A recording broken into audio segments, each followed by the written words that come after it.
Hello everyone, I guess hopefully you're having a wonderful day. Today we're here with a video on how to go about collecting modern soccer cards. What should you collect? It's a really hard question to answer because soccer is so relatively new. I mean, most card spaces have been heavily collected for decades on end. Soccer, being the global sport it isn't all that easy in terms of collecting, and thus it's only sort of gained more momentum during the modern age.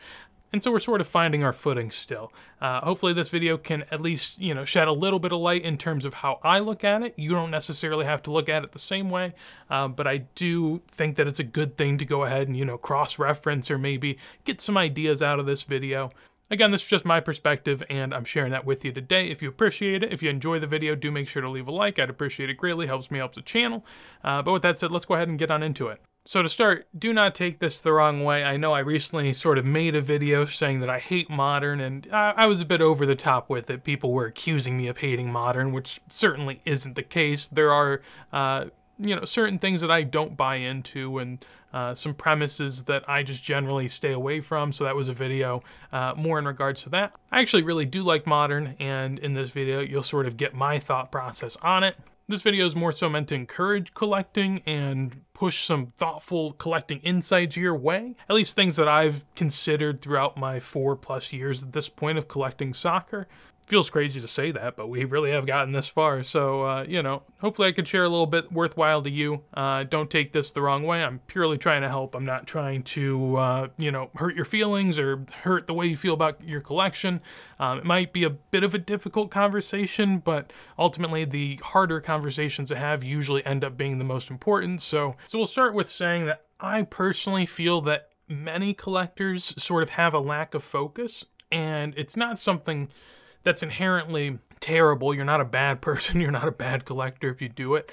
I just don't think that most soccer collectors have been here long enough to really have a full grasp of what's going on, and they're just shooting from the hip a little bit more, which is fun. I like it. It shows that, kind of a youthful excitement for all of this, sort of a kid in a candy shop sort of mentality that is enjoyable to watch. But I do, understand that at some point down the road, people are probably going to go through somewhat of a transition in terms of how they collect, and I just want to, maybe give a little nudge in that direction. So I took these pictures from Instagram and just took it from the For You page or the soccer card hashtag, whatever. So this isn't someone's actual Instagram page. There are people that come to mind and that I could have put up here, but obviously I don't want to ruffle any feathers. I don't want to, it's not about that. All that to say, though, that you can look at people's Instagram pages and sometimes they look just all over the place. They look like they don't really have much of a process in terms of how they go about adding something to their collection. It might just be something that means something to them, a small bit, or something that looks good at the time, or maybe a chase of the moment, whatever it may be. And you sort of go through and pick one and pick another. And to be fair, I was someone that was extremely like this whenever I first entered. So I totally understand. And it's not saying that, again, it's not saying you're a bad person. You didn't do anything wrong. I think it's just sort of the natural route people tend to go early on. It's a bit more of a scattershot. And so I want to encourage people to be maybe a bit more thoughtful in terms of how they go about adding things to their PC. I think collection fit is something you have to heavily consider. How does this add to your collection? Say, for example, here we'll throw up a few cards. There'll be, wildly different cards in terms of what they are, but this one here, a Sergio Ramos Chiellini World Cup matchups, right? This is, a relatively notable card in the sense that people like the matchup set, and it's a numbered card within the set being the purple. But, how does this fit into your collection? Are you a Ramos and Chiellini collector? Are you a World Cup Prism collector? Are you a matchups collector?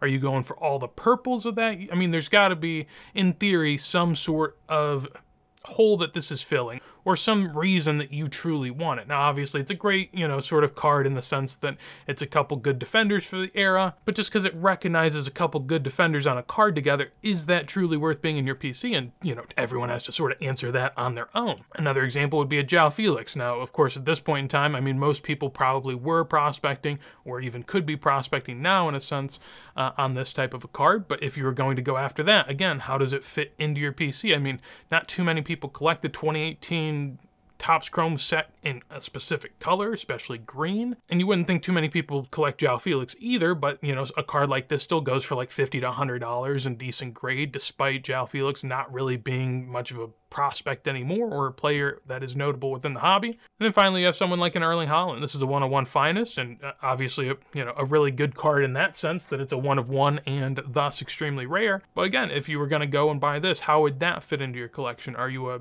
super Erling Haaland collector? Do you really like Topps finest from this year? Do you collect him fully in the Dortmund team kit? I mean, what's the get here, right? And so ultimately, I think that that's a question a lot of people need to ask. Not every card, and this is something that's important, it's not every card has to fit a piece of your puzzle in terms of what you're collecting.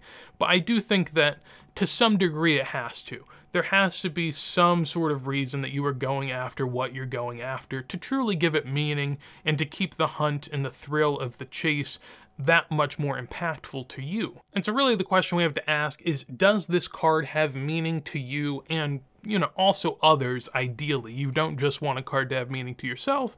If you do plan on selling in the future, maybe moving into something else, it's going to be important that others also somewhat care for it.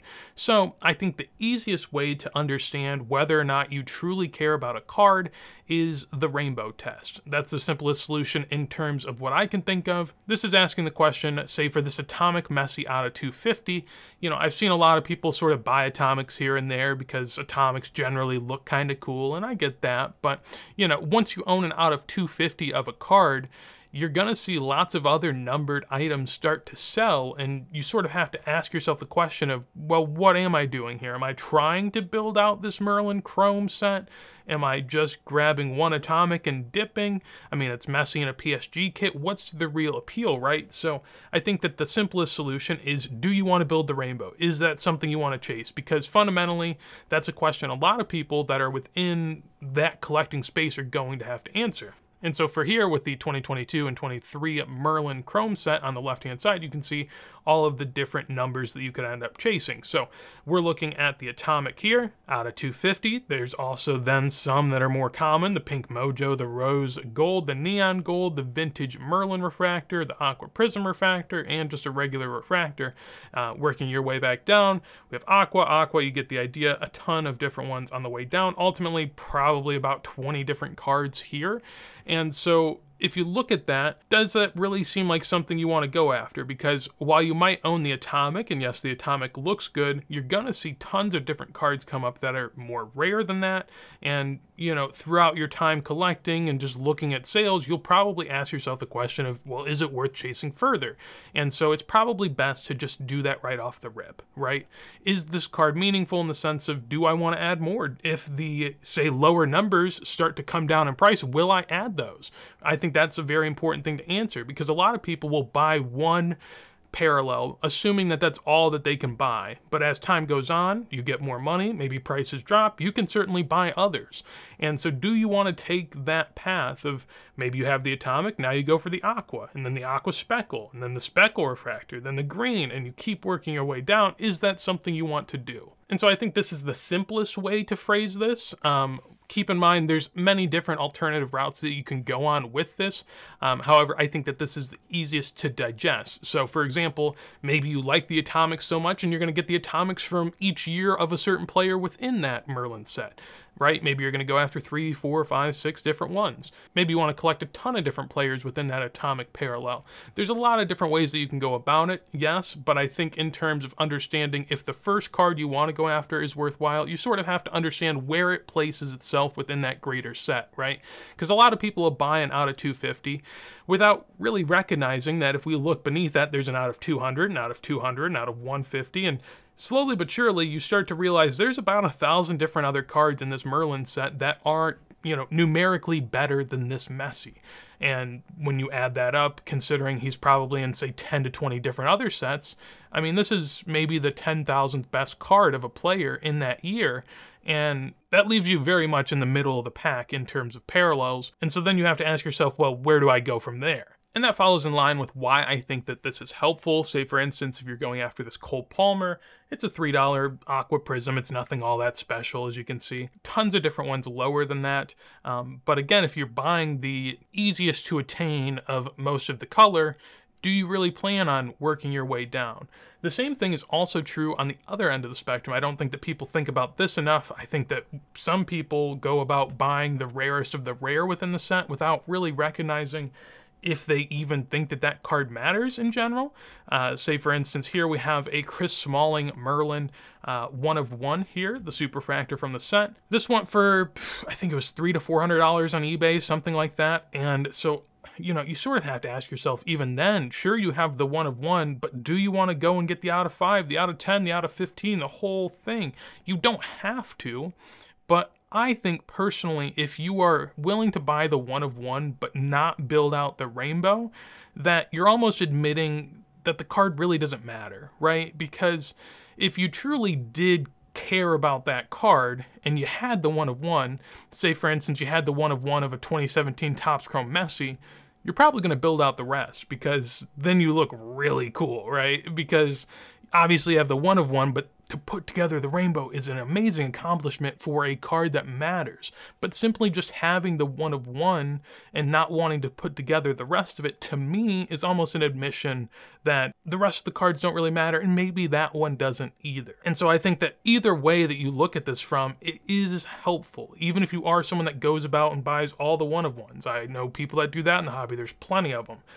But then you look at their 1 of 1 collection and, man, a lot of the cards are just kind of random cards, to be honest. They're not really the cards you think of the certain players, and it feels like a scatter shot in a whole different direction, right? So I think that's an important thing to think about. I also think that when you go down this path, it brings up some of the issues of rainbows. Say for instance here, I found a picture, I think this is Jadon Sancho, but this isn't a full complete rainbow, but it was as close as I could find. I also didn't, again, want to go on Instagram and pick out someone's rainbow and sort of pick on them, because it's not the point. But what I want to talk about is that the rainbow is not necessarily an easy thing to own and have, because if you ever do want to sell it, it's incredibly hard to find the right buyer. I mean, I've seen rainbows attempted to be sold of players that are pretty good, and in sets that, you know, some of them aren't great, some of them are okay. And I see it's so hard to move these cards for what even seems like somewhat fair values to me.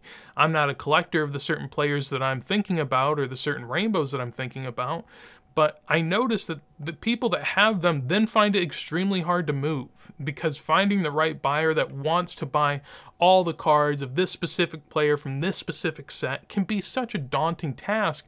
And so you might just end up sort of holding them because no one wants them, or at least wants them at a price point that you feel like is worthwhile. You also have to understand that you may never finish the rainbow. Maybe the 1 of 1 is held up in someone's collection that never plans on selling it. Maybe there's a certain numbered card in the set that just doesn't show up and you have to wait years upon years to even be able to find it. And do you really want to go through that hassle for maybe a set that isn't all that worthwhile to you? And to add to that, many of the cards may have little to no meaning. Say for instance, this Prism Jadon Sancho, as you can tell, I mean, there's a ton of different, you know, parallels here that I couldn't even tell you what they are.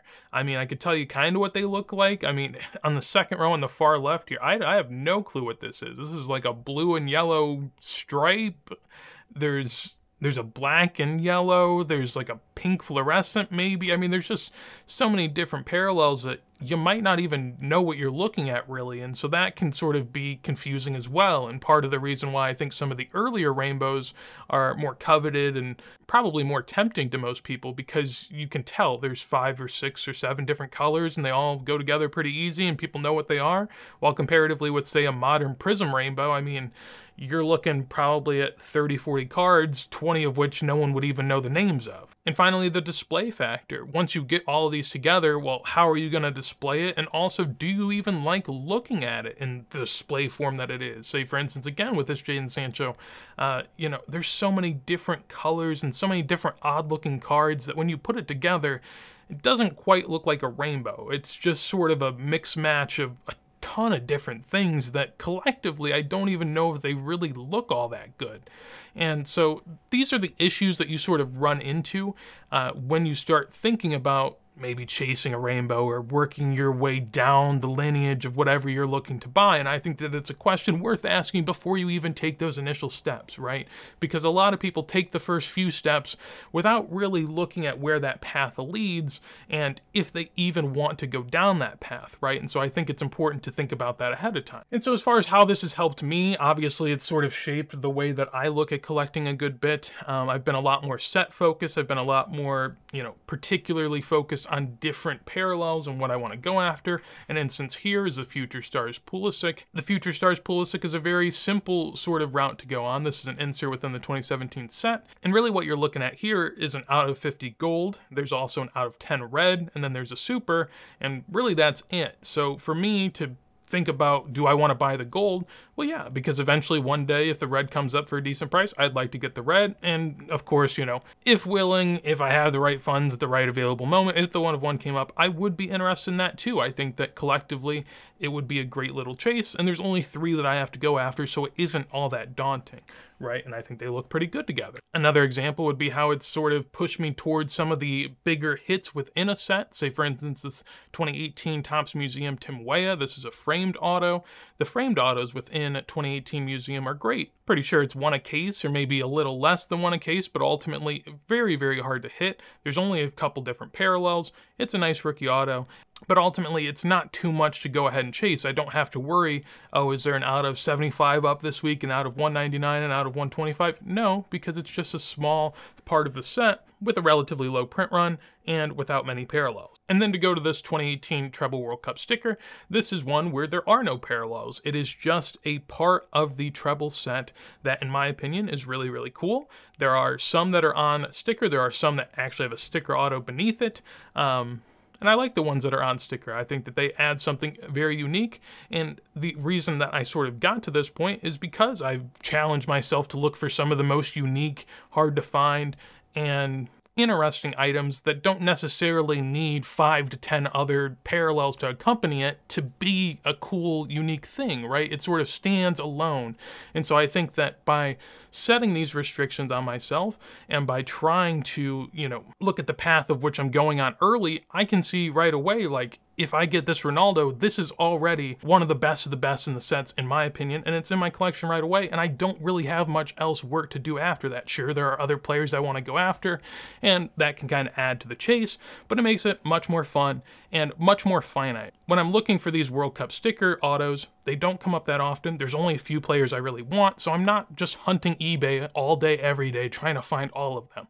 It's really a much more slow and methodical process that I enjoy a lot. And so we'll end it by saying that it is also important to hobby how you want. If this isn't the process that you want to go about, if this isn't the deep dive analysis that you want to do on your own collection, that's perfectly fine. Everyone goes about the hobby in different ways. I am merely showing the process that I've gone about, which has a bit more foresight in terms of where I'm going and what I'm buying. I think that it's helped me immensely in terms of having a cleaner and clearer picture of what I want to do within the hobby in a world where, I'm looking at every PWCC auction, I'm looking at eBay, I'm looking at Golden.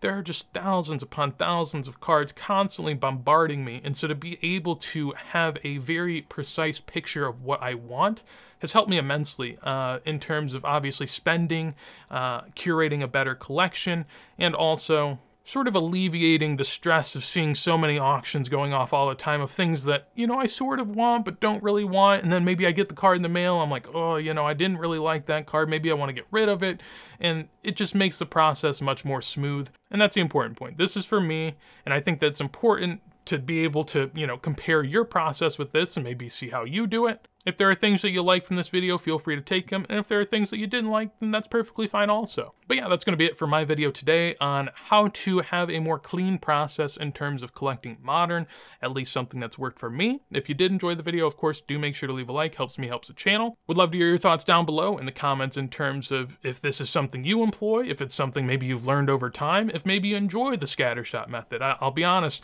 while I say that I am much more defined now, I still, if you looked at all the things I own. I'm still definitely in the scattershot phase to some extent.